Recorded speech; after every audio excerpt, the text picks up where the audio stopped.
Winter is almost over for me, and it's time to do a yearly clean on some of the bog filters. Today I flushed out the bog on my courtyard pond, so I thought I'd talk about how I do it and some of the important design elements. It's a pretty simple process, and I was done in around 15 minutes. G'day, my name is Kev. The aim of my channel is to help people build and maintain ponds without spending a fortune. If that sounds like something that interests you, feel free to subscribe, and you might like to visit my website, ozponds.com. This pond uses my bog in a barrel design. The filter's buried in the berm, up on the top left-hand side. From the main viewing spots, you wouldn't even know it's there, but here's how it looks from behind. I do have a video showing how I build these barrel bog filters. I'll leave a link to that video in the description if you want to build one yourself. Anyway, the main design element of a bog filter is to move water up through rock and pebble. The pump sits inside the pond. I like to have it in a skimmer or an intake bay to prevent the pump sucking up too much gunk. Anyway, the pump pumps the water into the base of the bog. The water then moves up through the rock and the pebble and moves out through the outflow. On this pond, the outflow discharges the water into a stream, and then gravity returns the clean water into the pond. From this side, you can just make out the top of the blue barrel. There's a few design components I want to talk about before I do the actual clean. Getting the design right will make maintenance a cinch. These are just some of the features I like to add to my bogs. You can rejig the designs to whatever suits you best. I've made some bigger bog filters on the cheap and some really small ones. And on my latest one, I hid the bog inside the stream. I'll link all those in the description for anyone that wants to build something similar. But for this video, I'll use my drawing of a bog in a barrel design. No picking on my lack of drawing skills. The first thing is that I have large rock at the base of the filter, and the rock gets smaller and smaller as it moves up the filter. The gaps between the larger rocks provide void spaces for solid waste to accumulate. This is the stuff we want to be able to remove during cleaning. The second important feature is an easy way to completely drain the filter. This design has a clean out valve that I can open and completely drain the filter.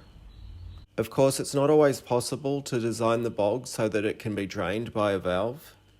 This bog I built in the stream has a vertical pipe that I can use my pond vacuum to completely drain the filter and clean out that muck. My large dream pond has olive drums that allow a sump pump to be dropped into the bottom of the bog filter so they can be completely clean that way. And my mini pond bog filters have a standpipe that can be removed to completely drain the filter. Again, I'll put the links down in the description if you want to build or modify any of these designs. But I will say it's so important that you design a way to be able to empty and remove that accumulated waste. Another thing you might have noticed on my drawing is this funny little T-piece and valve. That is what I call a breather pipe. This prevents the bog from siphoning back into the pond if the pump shuts off. I have a video on why that's important, so I'll throw that down in the description also. I do like to add a T-piece or an elbow fitting at the base of the inflow. It helps me anchor everything in place, and I can sort of direct the water to help slow down the velocity. Bog filters are far more effective if they have a slow flow. This will help the solid waste accumulate inside the bog rather than blast up through the filter and return to the pond. Once more, I have a video explaining flow rate through a bog, and I'll link that down below. Right, I think by now I've surely bored everyone to death, or at least put them to sleep. But if you're still here, let's clean this thing. The first thing I do is turn off the pump and connect a hose to the clean out valve.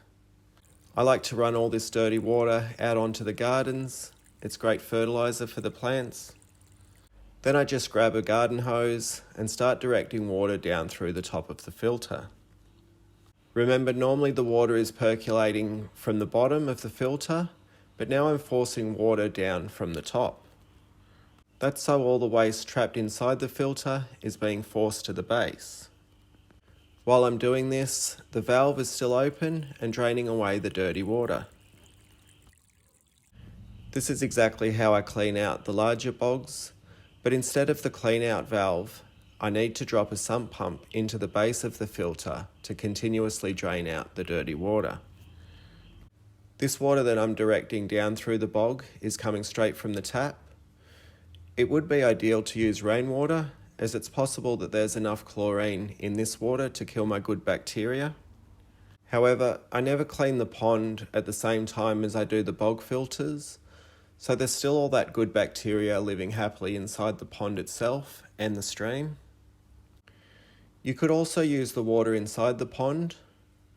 To fully flush the bog does take quite a bit of water.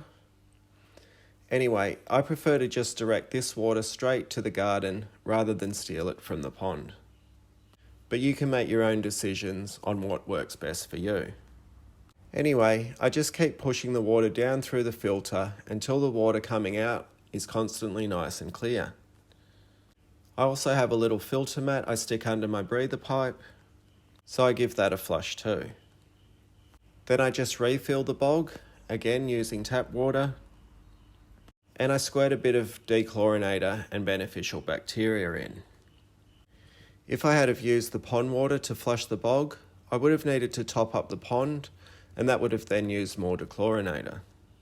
But this way I'm only filling the filter itself, which is a small volume of water. Again, you can just decide what you think is best. Then I turn the pump back on and check that everything's working as it should be. And that's it.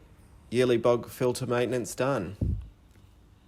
Once the weather warms up a bit more, I'll hop inside the pond and net out some of the leaves. For now, that's me done. I hope this was helpful. Thanks for watching. See ya.